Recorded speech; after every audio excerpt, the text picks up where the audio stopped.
On Life and Meaning is brought to you by Blumenthal Performing Arts, celebrating its 25th year presenting the best in the performing arts, sharing and employing the arts as a major catalyst to strengthen education, building community cohesiveness, and advancing economic growth.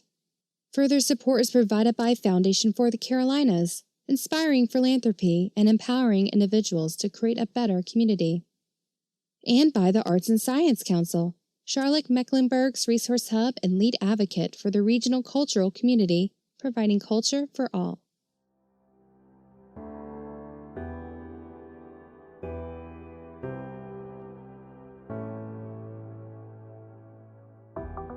I felt that arts could be a powerful vehicle to reach children and to really focus on healing children who have been traumatized and who had adverse childhood experiences. Prevention is really also important. Raising awareness about prevention is huge. And doing that through the arts became a fascination of how this would impact them. I couldn't find a lot of resources or information out there, but in my gut, I just knew that it was something that was so powerful. It was so powerful in my life. My mother having been a musician, my dad dabbling in the arts, and having had a career at an advertising firm really opened my eyes to how art could be used to help children.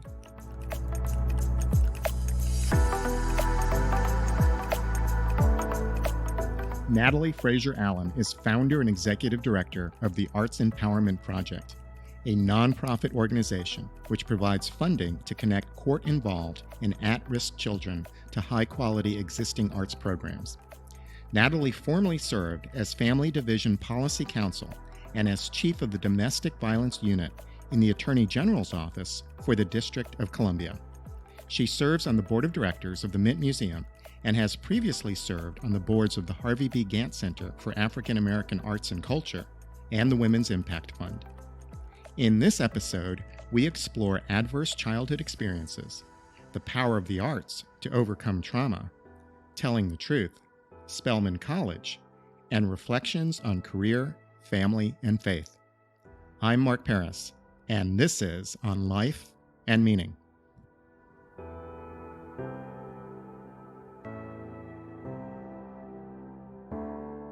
Natalie, welcome. Thank you, Mark. What is the Arts Empowerment Project?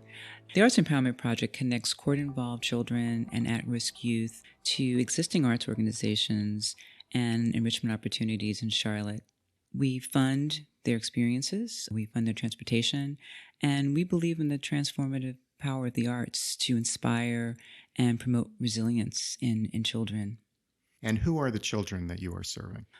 Most of the children that we serve are at-risk youth, and they're at risk not because they can't afford to participate in our programs, and many of them that's the case, but we're really targeting kids who are at risk for violence and abuse, kids who are court-involved, kids who are in the foster care system, children and teens who are exposed to violence, and kids who are in the court system because of juvenile offenses.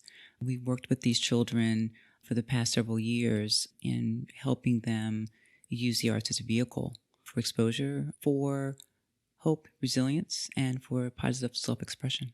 How do you find these children? We connect with the court. We have a partnership with the Mecklenburg County District Court, and we accept referrals from judges, from social workers, from guardian ad litem, people who are charged with overseeing children and being a friend of the court through the guardian ad litem program. And we also partner with very discreet counselors, some counselors who are in schools, to refer kids to us. And we do this for purposes of having kids who have readiness to participate. A lot of children who have been in traumatic situations and children who are going through the court system, not all of them have readiness to participate. And so it's important for us to do a screening for that reason and also to gauge their interest and what they might want to participate in. How many children are you serving? We're serving over 225 children a year. We've served over 700 since our inception, and we're very proud of that. Natalie, how many children are at risk in this region? That's a tough question. I wouldn't say that there's an estimate in terms of at risk. There are 700 children in the foster care system in Mecklenburg County. There are so many children who are reported to be abused and neglected. DSS has reported 10,000 calls even in 1 year. Not all of those become cases, but that's a lot of children who are at risk. Natalie, there is a phrase that is common in describing the lives of at-risk students, and that phrase is adverse childhood experiences. What are adverse childhood experiences? Adverse childhood experiences are the trauma and the adversity that children experience in their homes, in their communities. There are several adverse childhood experiences that have been categorized under abuse and neglect and even household dysfunction. The abuse can be physical, it can be emotional, it can be sexual. Neglect can be physical neglect, it can be emotional neglect. The household dysfunctions include mental illness, incarcerated relatives, a mother who's been treated violently, having parents who are substance abusers, or having been a product of a divorce. These don't have to be all inclusive. Any one that is very repeated in a child's life can cause toxic stress to children and trigger hormones that can actually wreak havoc on the body, manifesting themselves in so many ways that carry out into the future, into adulthood. And the CDC has done a study on these adverse childhood experiences, and they call them ACE scores. And the higher your ACE score is, the more likely you are as a child and as later as an adult to experience physical manifestations of the trauma that you experienced as a child. And that includes greater risk for disease, for homelessness, for prison time, and even early death. People don't always realize that some of their childhood experiences are really causing the illnesses, even habits, smoking, obesity, overeating. It can be manifestations of the mental anguish that shows itself physically in the future. The Arts Empowerment Project delivers services to children who have adverse childhood experiences. What are the services that your project delivers? Our project is aimed at connecting children to experiences that will offer them a positive self-expression. They'll offer them resilience, an outlet to really express how they're feeling, and also a gateway to new opportunities and a window to a different world. And we do that because we believe that the arts are transformative. We have 4 programs that we sponsor and we have developed. We are collaborative by design, so we have wonderful arts partners. But our 4 main programs are the Art Access program that we have, where we connect kids to existing arts programs and we pay for their tuition, and we work with our partners to defray the costs of the programs that they want. They get a choice of what they want to choose from. It can be anything performing, visual arts, music. So we have a variety of opportunities to do that with the children and teens also. We also have a program called Promoting Peace, which is with CMPD, the Mecklenburg Police Department, and Arts Plus, and another organization called Transforming Youth Movement.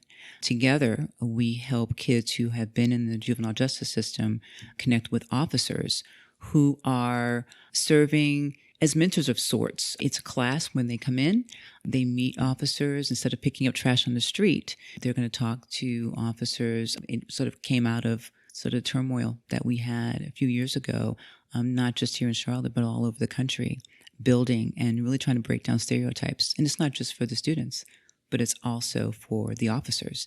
It's important that we see each other as human beings, that we see each other as making positive differences in our lives, or not totally being afraid of each other. There's a lot of fear on both sides, and for good reason. But we can't live life that way. So this is one of our programs in the way of really breaking down stereotypes, and that's through conversation and conversation over art. and it's been wonderful. We have another program called Free Art Friday, where we go to children in the spaces where they are. So there are children who are in group homes. There are children who are in after-school programs, and we really delve into that through a variety of ways, so bringing social and emotional learning to the children.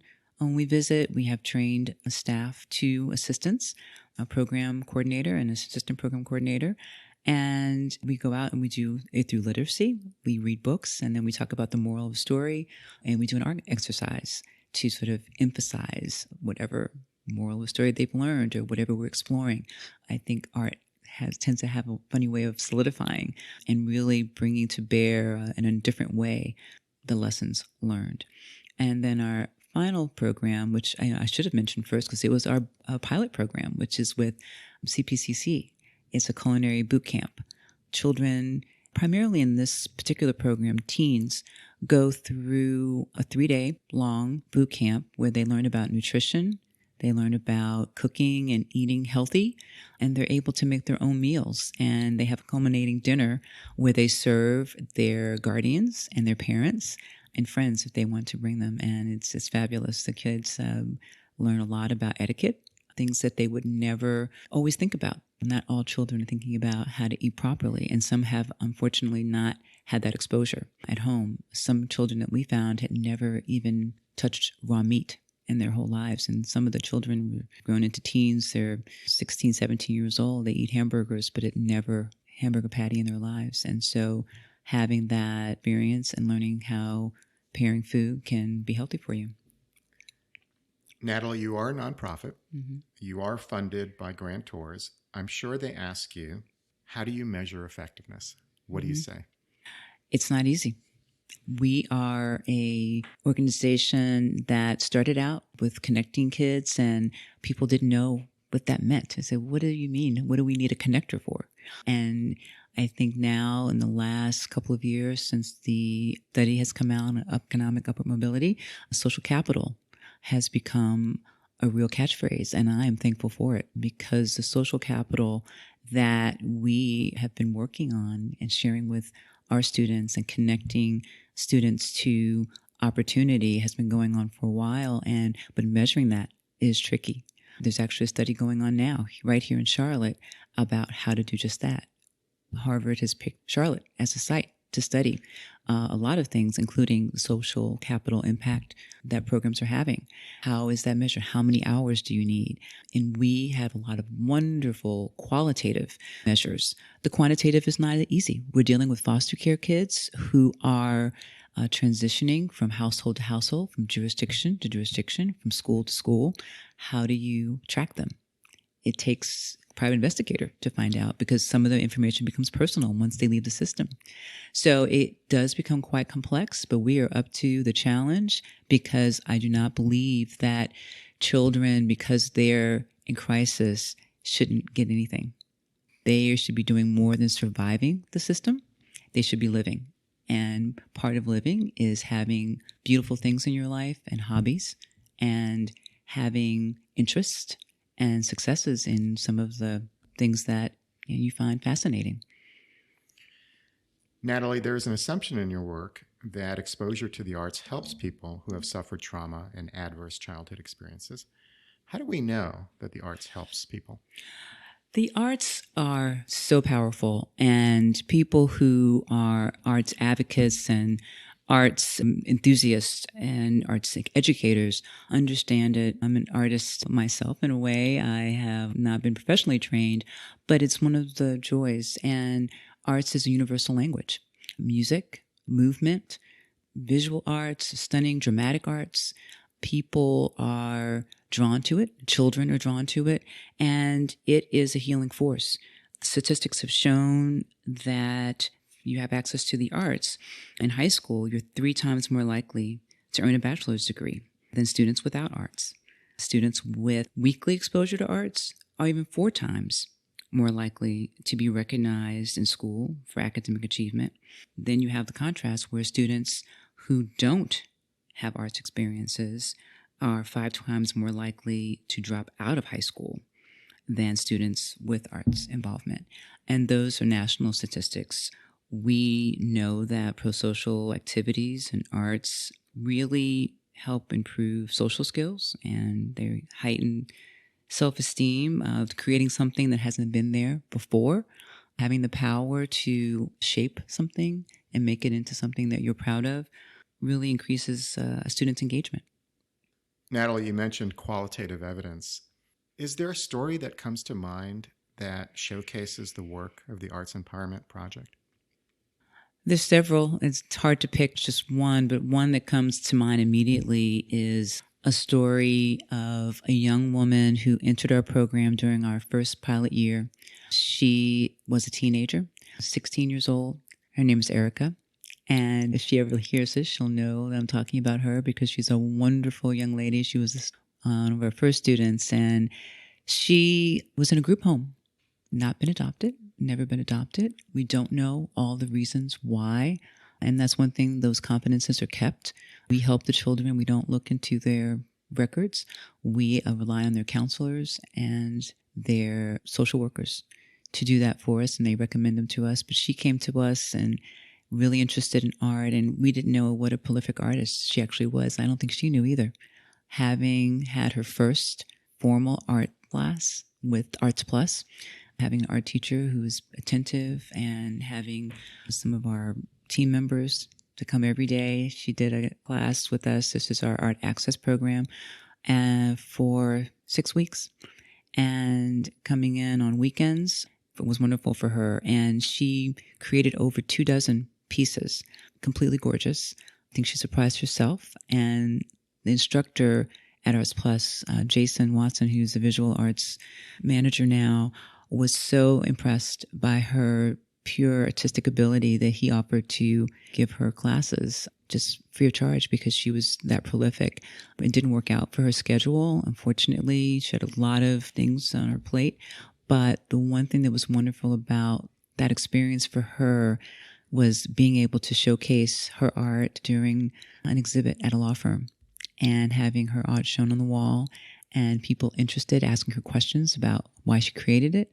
And the pride that she had that day still brings tears to my eyes to think about it, because she could not believe that people were interested enough to ask her about why she created something and what did it mean.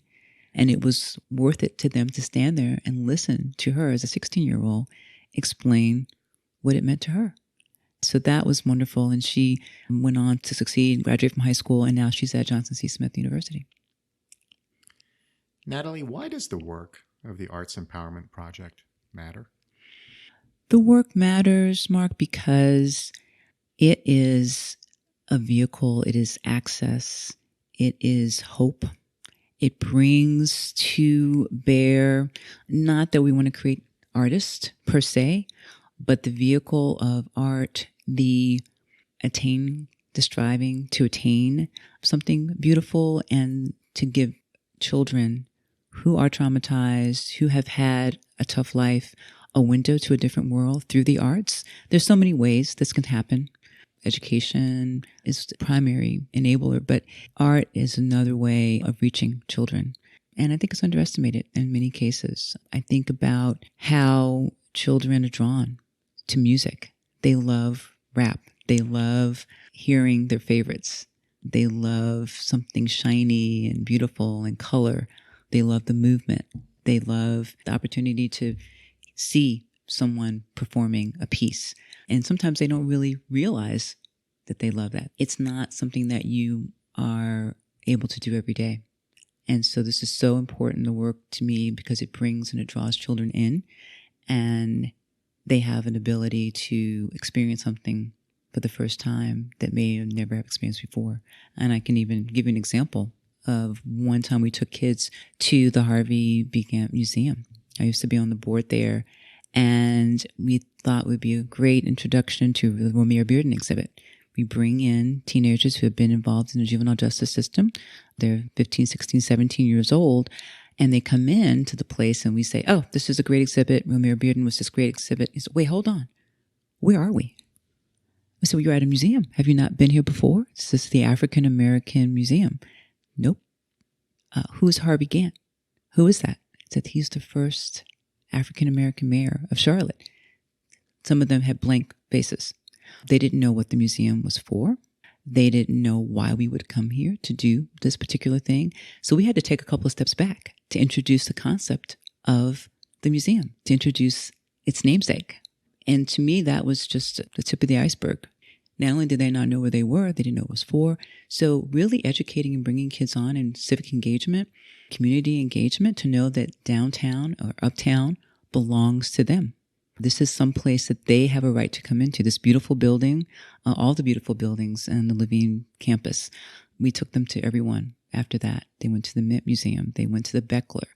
And, kids are trying to be cool and they don't want to show their excitement all the time. Many of them were blown away. Natalie, if you had additional resources for the Arts Empowerment Project, what would you prioritize in spending your money? I would hire staff. That is just one thing I think that is so important, to hire high quality people to execute on the work that they are interested in doing. There are so many people who love this work, who would love to do this work, and some of the people who are doing this work, and they would love to do. We don't have full-time staff, and I would love to be able to hire my team full-time with benefits.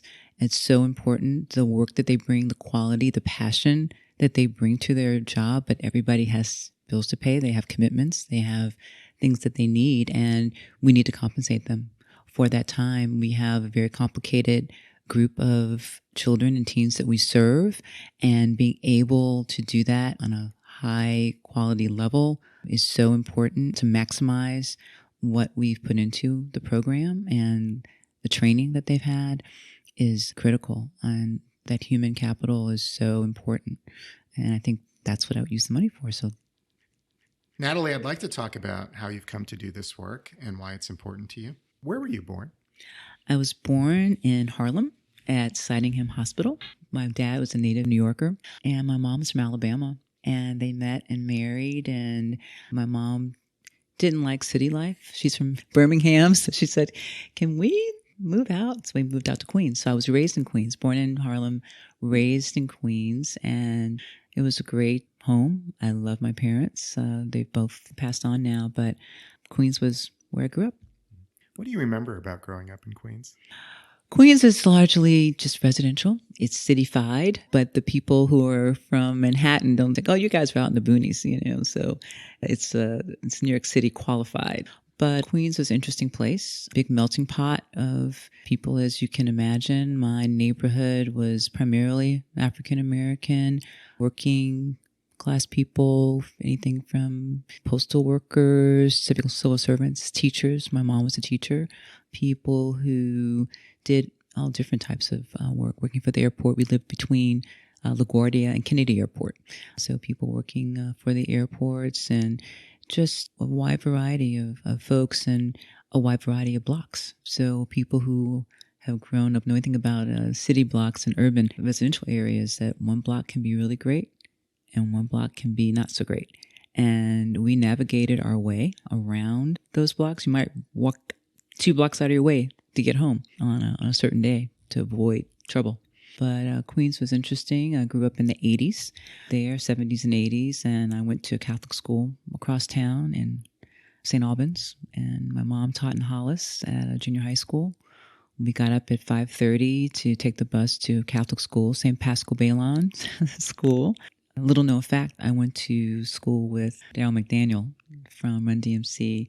I was in 8th grade, I was in 4th grade, and rap was huge, becoming huge in Queens, so that was a real cool thing. I went to Catholic school till 8th grade, and then went to high school, the magnet school around the corner from where I lived. Brothers or sisters? Yes, I have a brother and a sister. I'm the oldest. My sister's the middle, and my brother is the youngest. They're wonderful people. Funny enough, we're all doing related things. My brother's a teacher. He also has a very wonderful side business. It's a store in Baltimore. He lives in Baltimore now, and City of Gods is wonderful. He's doing wonderful things and serving his community, handing out meals. It's a lifestyle store and a way to sort of connect his community there in Baltimore around the issues that matter to them. My sister has a PhD in family engagement and sociology, and so she is engaging and working for Scholastic and flying all around the country and helping kids. So we're all doing something with children, which I think is my mother's wish for us in some way and legacy. In so many ways, my mom wanted me to do something in education, and I always told her I wouldn't do it because it was just too hard. I saw her life and how hard she worked to give kids this opportunity, and here I am. Natalie, what was important in your family growing up? Truth.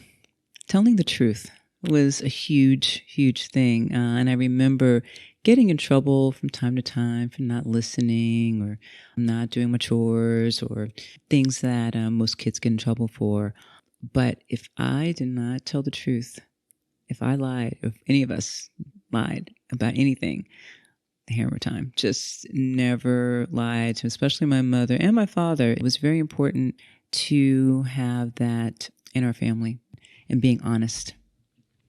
How would your friends have described you when you were young? I think my friends would describe me as a rule follower.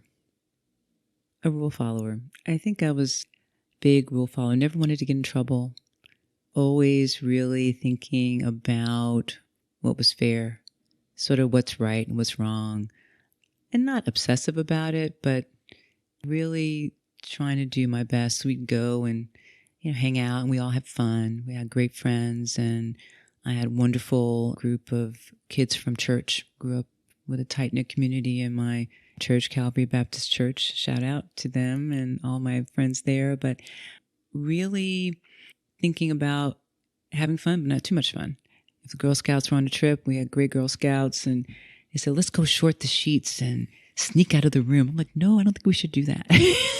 Like, you're no fun. I'm like, yeah, I'm fun. I'm saving everybody from getting in trouble. And I think it's sort of a precursor to my law career. Are you still a rule follower today? I am a rule follower. When the rules make sense. Now, I don't follow rules blindly. There are a lot of rules that make no sense at all. But most rules and laws, regulations are there for a reason. They're for a protection. And so I do subscribe to that. Natalie, you went to Spelman College in Atlanta. Why Spelman, and what did you study?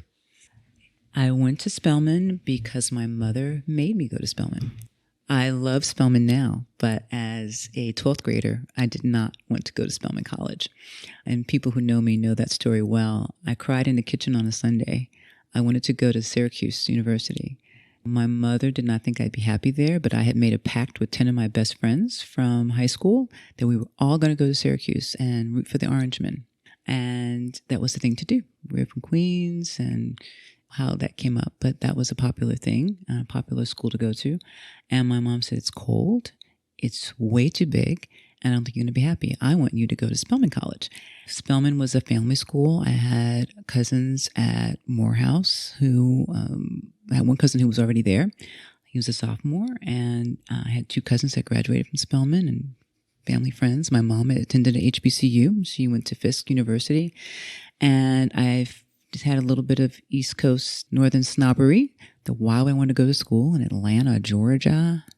Why? I wanted to go to the Seven Sister Schools if I had to go someplace. But my mom sort of twisted my arm and said, if you don't like it there, you can transfer after your first year. But you've got to go a year. And I sort of dragged in my heels and sort of pouted about it. And I went, first day I had a bad attitude. And as soon as I got there and stayed for about 12 hours, I was happy as a clam. And I loved it. And I thanked her, my mom, for making me go. And it's been one of the best decisions I've ever made. What did you love about it? I loved and still do love the sisterhood that Spelman really just embodies. The legacy, the traditions, not only understanding who you are culturally as a woman, as an African-American woman, but who you can be is so powerful. To have an intimate community of like-minded women, but not too like-minded, a diverse array of many, many, many types of talented, passionate, and interesting women. And to have this incubator to really explore possibilities of life in school as a young person, to have your thoughts appreciated and your real understanding between people and between women, and having a space to do that, and then having Morehouse across the street didn't make us too lonely because we had an all-boys school across the street, and just the traditions of the two schools together. And then on that campus, we had other schools, Morris Brown and Clark, and the AU Center was a wonderful experience. And having access to so many luminaries and the history of the luminaries that attended Spelman. You have Mary Edelman. You have the people on Proclige, who is a wonderful poet and author. So many. Bernice King, Dr. King's daughter, was there when I was there. She was 2 years ahead of me. His sister, Dr. King's sister, was a professor there. And having Shirley Chisholm visit your campus, Alice Walker is a Spelmanite, to have her come and to have an intimate conversation with women who have shaken up the world is a unique opportunity, and it means the world to me. And to be able to have lifelong friendships. And we have a white dress tradition that has been on. We're celebrating 138 years. And that has been going on. At first you get there and you hate it. You're like, why do I have to wear a white dress? And why do I have to wear black shoes? And we march through the arch. And those traditions are just priceless, in my opinion. Did you want to be a woman who would shake up the world? After I left Spelman, for sure. Our motto is a choice to change the world. By the time you leave Spelman, you want to do everything you can to make the world a better place. And it is just the legacy that is given to you by your teachers, professors, by the mentors, and by your fellow Spelman sisters. You joined the Alpha Kappa Alpha sorority. How would you describe AKA, and what role does AKA play in your life today? Alpha Kappa Alpha Sorority Incorporated is the oldest Greek letter organization established for African American women. We were founded in January 1908 on campus of Howard University. And it is another source of strength and sisterhood for me. The service mantra, service to all mankind, has been at the core of our sorority. And the ivy is our symbol, and the strength and that real legacy, again, the tradition, the women who founded the organization just really set us into motion on a path of engagement, giving back, civic engagement, and really bringing others along, paying it forward. Our service to all mankind is all over the world now. It means so much to me to be able to go to any city, any place in the world, and probably be able to find another sorority sister of AKA. And we have so many wonderful luminaries. We've got 300,000 members worldwide, but inspiring members keep us reaching for greatness. Natalie, alpha men can identify alpha men, and omega men can identify omega men. What do AKA women have in common? Oh, it's that special something. And all AKs will agree, ski-wee, to all of my sorors. It's that femininity, the strength. And we have our secret handshakes, and I can't share all that with you. But we have a special bond of sisterhood that's like no other. We are honest, we're earnest, we are classy, we're beautiful, we have gifts that are dynamic and will change the world and have changed the world. After Spelman, with all this fire and ambition to change the world, you went to the George Washington University National Law Center. What were your ambitions, and how did your legal career unfold? My experience in law school, I wanted to go to law school since I was 13. And so going to GW in the nation's capital was a dream come true, to be able to go in. But what you realize when you get there is that I graduated top of my class. Well, so did everybody else. And I felt that was pretty smart. Well, so does everybody else, So it's really this creme de la creme experience, and it can be a bit cutthroat, but I managed to have balance, studied hard, loved going to school in Washington, D.C. I mean, you're rubbing elbows with I can tell you so many people I've met. I met Clarence Thomas. I've met Joseph Biden. Just seeing Justice Scalia, meeting him, and I had a chance to meet some of the other favorite justices, but really having that experience of being able to access and be so close to the seat of power, knowing, having so many wonderful professors who could espouse on legal issues that they had really worked on as law clerks themselves or lawyers themselves, and history laid before your feet right there. Law school's no joy to go through, but doing it in DC made a big difference. Being able to go on Capitol Hill and I lived 4 blocks from the White House in Foggy Bottom. I went to the Watergate, was my grocery store, the Safeway there. Walking these paths and living that history is very powerful in a way that I don't know if it would have been the same going someplace else to law school. Just that tradition is very powerful. You did become a lawyer. Mm-hmm. What kind of law did you practice? Well, I explored a bunch of different things as an intern. I ended up going and deciding that I wanted to clerk. So after I clerked for Judge Michael Rankin in Superior Court, I decided that I wanted to do trial work. I thought that would be a very hands-on and most seminal way. It's like what being a lawyer meant to me, is being able to be in a courtroom and advocate on behalf of your client. And in my case, I worked for the District of Columbia government after I clerked, which is now known as the Attorney General's Office. It used to be called the Office of Corporation Counsel. And I worked there. I did civil, slip and falls. I did landlord-tenant. We did lots of different rotations. But the one that really left the most significant impression on me and really propelled me in a way that I was not thinking would happen to me was when I was chief of the domestic violence unit. I started out as policy counsel and worked in the policy counsel family division for a while and was picked to be the chief of the unit. And it was under the Violence Against Women Act, under the Clinton administration. And Janet Reno was the attorney general at the time. And the Violence Against Women Act was brand new. And working on that to serve women primarily who were being abused by paramours or in respondents who were really physically and emotionally abusive. We had established an intake center, which was collaboration between the district attorney, the U.S. attorney, and our office, together with law students in Georgetown and George Washington, coming together to really bring to bear the full force of the law on behalf and in support of women and helping women be protected against violence. And so having civil protection orders, making sure that women were safe, having safe houses, making sure their children were safe. It was all in one section. So we had child abuse and neglect, child support, and domestic violence in one section.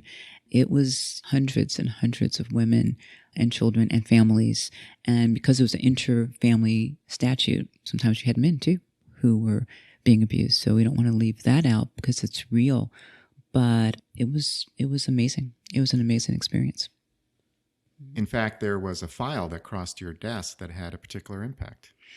It really did. There's a file that I had. It was a family that was having terrible abuse. The father was abusive to the children, abusive to the mother. The children had to be taken out of the home. And we were prosecuting the domestic violence case. It was quite complicated. And I took it to my supervisor to ask his opinion. And he was sort of on his way out the door. He was like wrapping up a lot of his cases and I wanted to catch him. And he looked at the file and he said, this name, he says, I had their grandparents. So here I am, a new attorney coming in. He's on his way out. And that stunned me. The fact that he knew this family because he had the grandparents in a similar type of a case stunned me. Here you think as a young attorney, you're doing this great work and you know, case by case, which is definitely needed.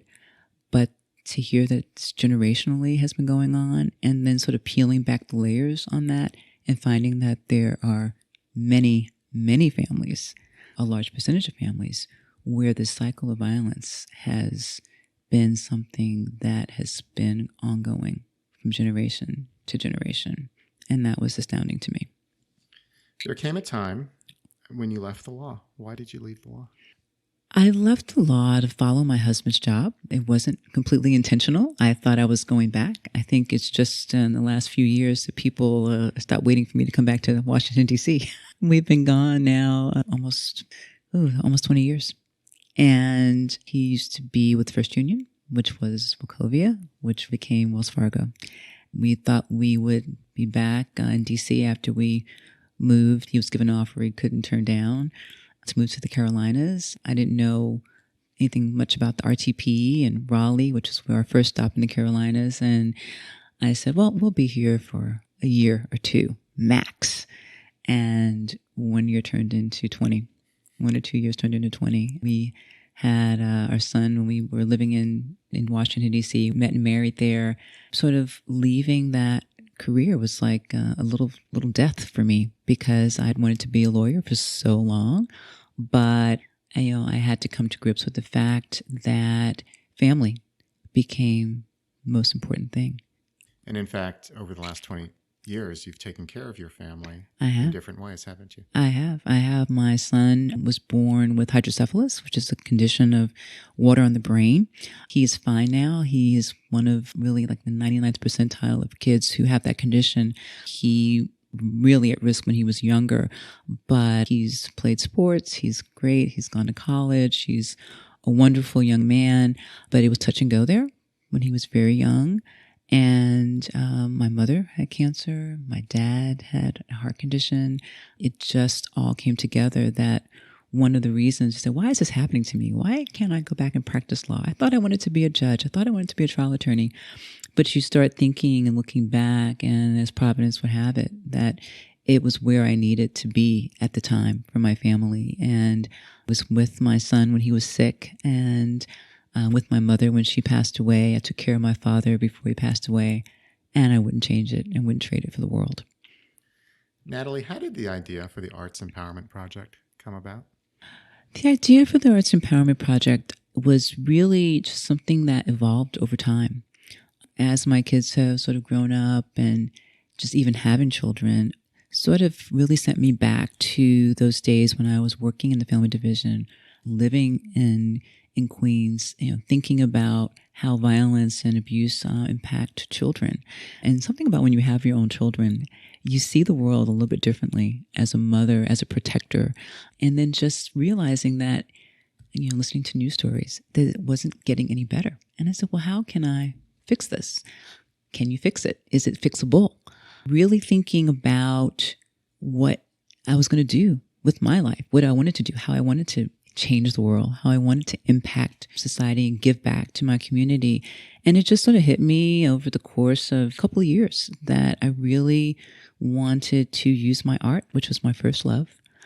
Before I wanted to become an attorney, I loved art. I was a young kid drawing on the walls of my Queens house. And I felt that arts could be a powerful vehicle to reach children and to really focus on healing children who have been traumatized and who had adverse childhood experiences. Prevention is really also important. Raising awareness about prevention is huge. And doing that through the arts became a fascination of how this would impact them. I couldn't find a lot of resources or information out there, but in my gut, I just knew that it was something that was so powerful. It was so powerful in my life. My mother having been a musician, my dad dabbling in the arts, and having had a career at an advertising firm really opened my eyes to how art could be used to help children. And I never forgot about the children that I felt like were in that cycle of violence, and all the children that we know that are in cycles of violence, and some of the kids we don't know that are in it. How do you get at that? And I felt that exposure and having kids form a vision for their life was really important. Turning their gaze away and really making them understand, or trying to get them to understand. You can't make kids do anything, but really trying to get kids to understand that there's a different life out there beyond what they may have at home, what they may see in their neighborhood, in their community. There's a life beyond that, and art brings so much beauty and access. So that's how it started. Natalie, what is most important to you? That is a tough question. Personally, my personal life and professionally, two different things, but personally, family. My family is most important to me. I cherish my daughter and my son, my husband and my sister and my brother, and just our extended family on both sides. And it's just the most important thing. It sustains me, keeps me balanced, keeps me focused, gives me thoughts about the future and the life I want for my children. So it's a great joy in my life. And I understand now my children are teenagers. Actually, my son is about to be 20. And it's true motivator. I think it was Jackie Kennedy said, if you bungle your kids, raising your children, nothing else much matters. I've always thought that it happens to people, but it's one of those things that keeps me motivated around being present in my kids' lives. And my husband and I have been fortunate to be married and happily married. We'll be celebrating 25 years this year. And so I really couldn't ask for more. And I kiss my life every day, just as it is. And I feel fortunate and blessed. Faith is also a driving force. For me, it sustains me. My personal spiritual faith is very important. I'm a Christian and subscribe to really tapping into that spiritual part of yourself and listening to the still small voice in your spirit that guides you daily, and it directs my path many days. And faith is important because, and I always look at remember that scripture that faith is the substance of things hoped for, the evidence of things not seen. I had to have faith that the journey that I was on was going to be okay. It wasn't the journey that I planned. When all those years ago, when I was in Queens and in D.C., thinking that I once was a Washington lawyer, kind of thing, and then moving and not really on a linear path, and having to understand that that's okay, and having faith that the reason I'm on this journey, on this path, is to fulfill maybe what's part of my destiny. And that's carried me through, and understanding and having that spiritual faith is also a sustaining factor. You're making a choice to change the world. I certainly hope so. And I feel fortunate to be able to have a really good go at it. Thank you for your time today, Natalie. Thank you, Mark. Thank you so much.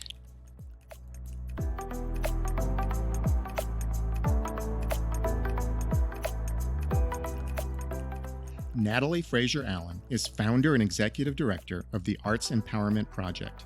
She earned a bachelor's degree in political science from Spelman College and a JD from the George Washington University National Law Center.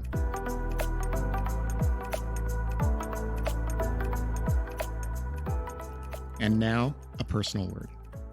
Among the books I love most on my bookshelf is a worn softcover textbook called Arts and Ideas by William Fleming.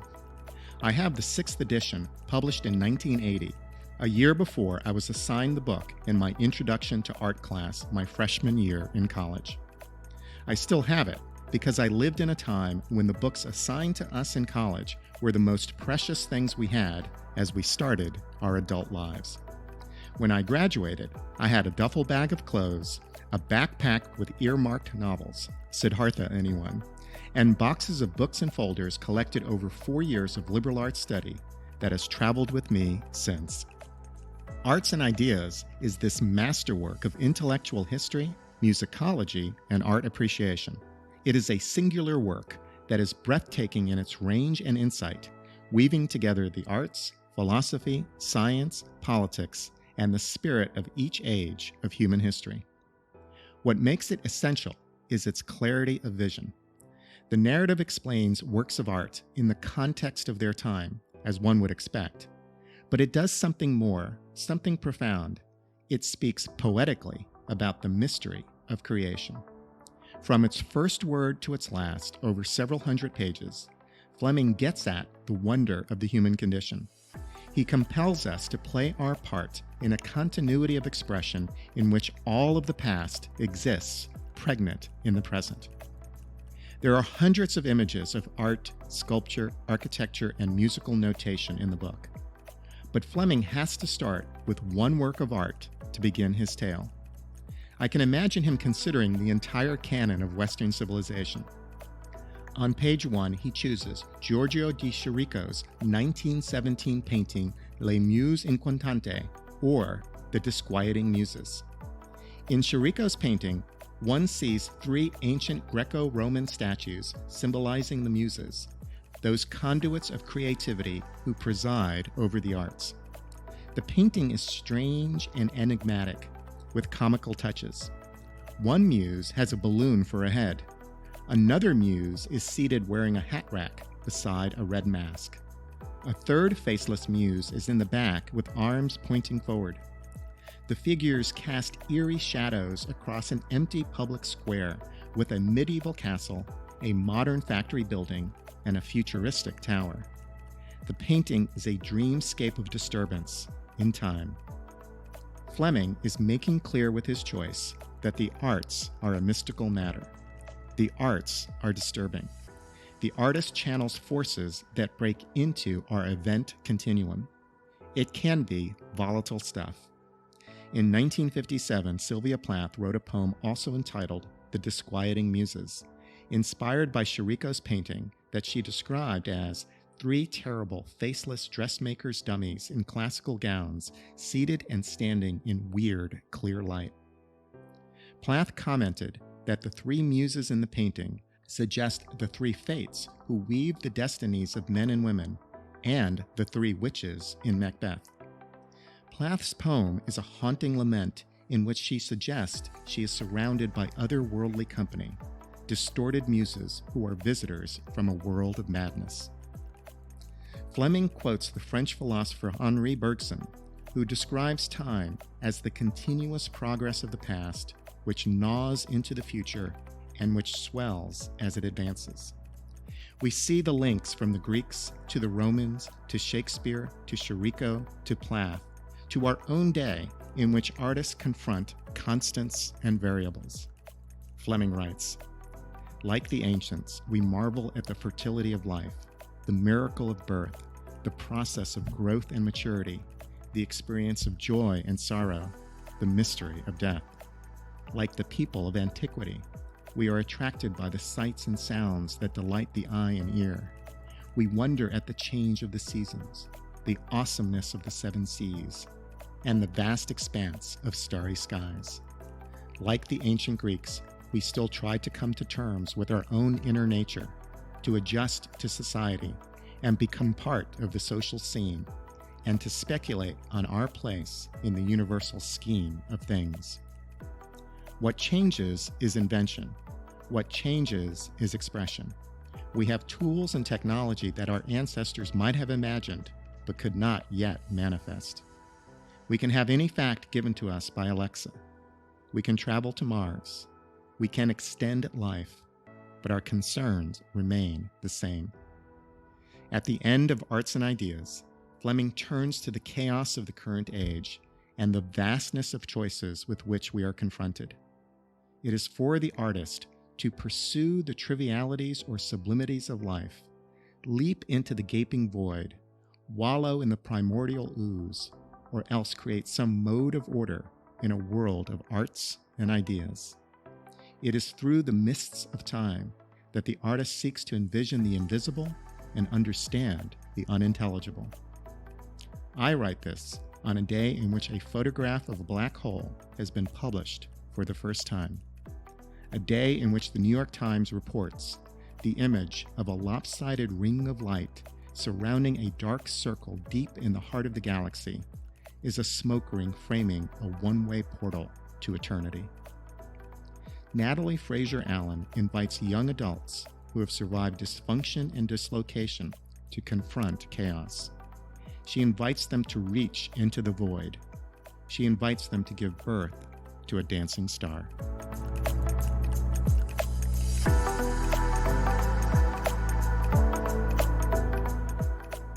This is Mark Paris, and you've been listening to On Life and Meaning. Additional support for this podcast is provided by the UNC College of Arts and Architecture, celebrating a decade of creative education in the arts and design. Thank you to our funding partners, and to my teammates, Andy Go, producer of the show, and to Chris Curriton, art and media director. This is how you can help. Please write a review on iTunes. It helps us grow our audience. Follow us on Facebook and Twitter. We'd love to hear what you think about the show. And become a patron. We are on Patreon, a crowdsourcing platform that allows you to support what you value at a level you choose. Visit us also on our website, onlifeandmeaning.com. Thank you for listening.